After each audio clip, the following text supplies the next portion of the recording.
আমার জন্য গঙ্গা এনে আমাকে স্নান করালে, তুই জীবের জন্য একটা কাজ করে যা বাবা। সত্যের শঙ্কর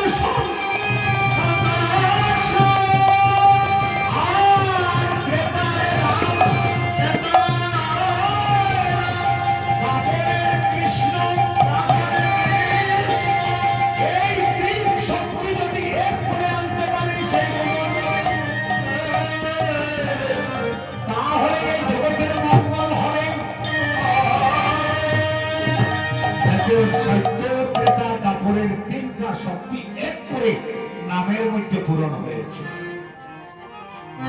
এই নামের মধ্যে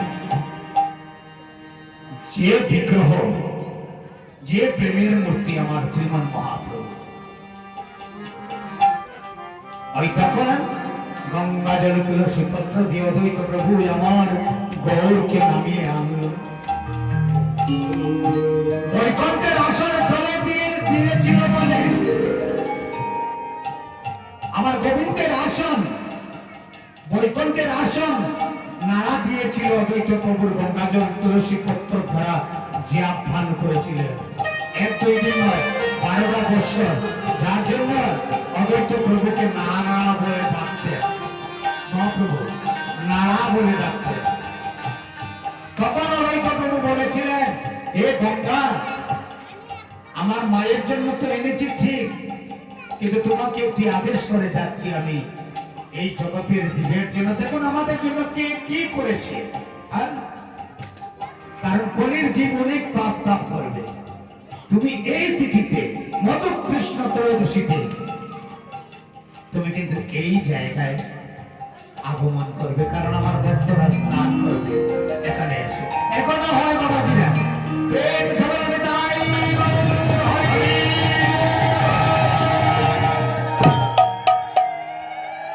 তাই তো জীবের জন্য আমার মহাপ্রভু এসেছেন। এসে আজ হরিনামের মেলা সাজিয়েছেন।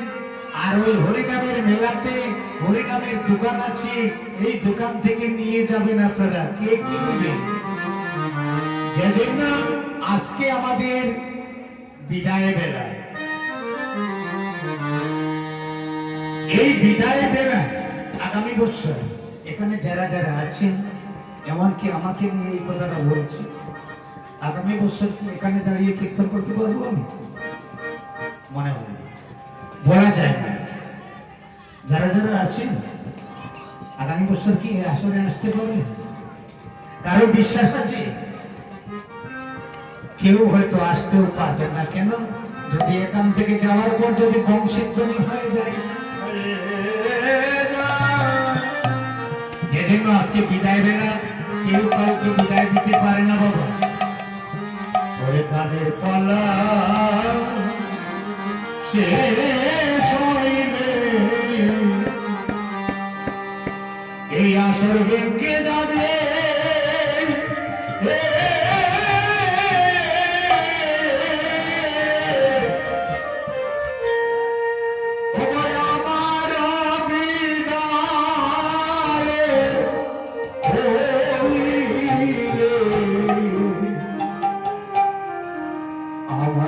দেশে যেতে হবে আমার দেশে চলে যেতে হবে পালা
এই আসর ভেঙ্গে